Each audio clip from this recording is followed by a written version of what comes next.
ঘড়ির কাঁটায় ম্যাচের বয়স তখন ৭৬ মিনিট। ডাগআউটে দাঁড়িয়ে থাকা চেনা অবয়বটা দেখে যেন থমকে গেল ডালাসের পুরো স্টেডিয়াম। চতুর্থ অফিসিয়ালের ডিজিটাল বোর্ডে ভেসে উঠল ১০ নম্বর জার্সি।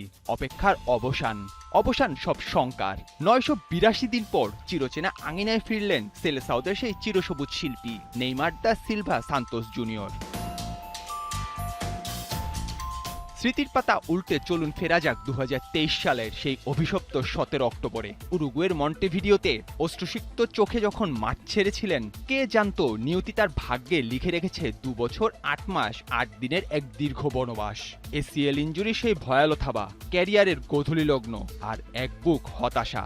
মাঝে কেটে গেছে হাজারো প্রহর। ফুটবল বোদ্ধারা খাতা কলম নিয়ে বসেছিলেন, হিসাব কষছিলেন নেইমার কি তবে ফুরিয়ে গেলেন। বিশ্বকাপের দল ঘোষণার আগে সংশয়ের মেঘ জমেছিল ব্রাজিলের আকাশে বাতাসে। স্কোয়াডে জায়গা হবে তো এই ত্রাতার, নাকি মাঠের বাইরে থেকে শেষ হয়ে যাবে আরও একটি বিশ্বকাপ। শঙ্কা কাটিয়ে দলে জায়গা করে নিলেও স্বস্তির নিঃশ্বাস ফেলতে পারছিলেন না সেলেসাও ভক্তরা। কেননা ইনজুরি পুরোপুরি সেরে না ওঠায় নেইমারের মাঠে নামা নিয়ে জন্মায় নতুন এক সংশয়।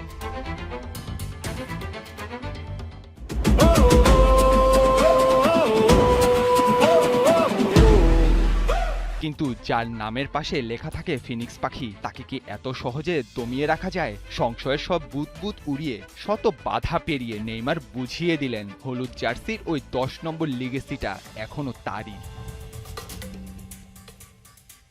স্কটল্যান্ডের বিপক্ষে ব্রাজিলের দ্বিতীয় ম্যাচের বয়স তখন ৭৬ মিনিট। তখন ম্যাথিউস কুনিয়ার সাবস্টিটিউট হয়ে মাঠের সীমানায় পা রাখলেন সেলেসাও নাম্বার ১০। এই একটা মুহূর্তের জন্য ব্রাজিল ফুটবল চাতক পাখির মতো চেয়েছিল দীর্ঘ ৯৮২টি দিন। নেইমারে মাঠে নামা মানেই তো ছন্দের রিদমিক বিট, ডিফেন্ডারদের কোমর দুলিয়ে ড্রিবলিং এর চেনা কোরিওগ্রাফি। ইনজুরির অন্ধকার সুড়ঙ্গ পেরিয়ে এ যেন এক রাজার রাজকীয় প্রত্যাবর্তন। আর সতীর্থরা এই রাজার প্রত্যাবর্তনের দিনটা রাঙিয়ে দেয় ৩-০ গোলের এক জয় আর গ্রুপ চ্যাম্পিয়ন হয়ে রাউন্ড অফ 32 নিশ্চিতের মাধ্যমে।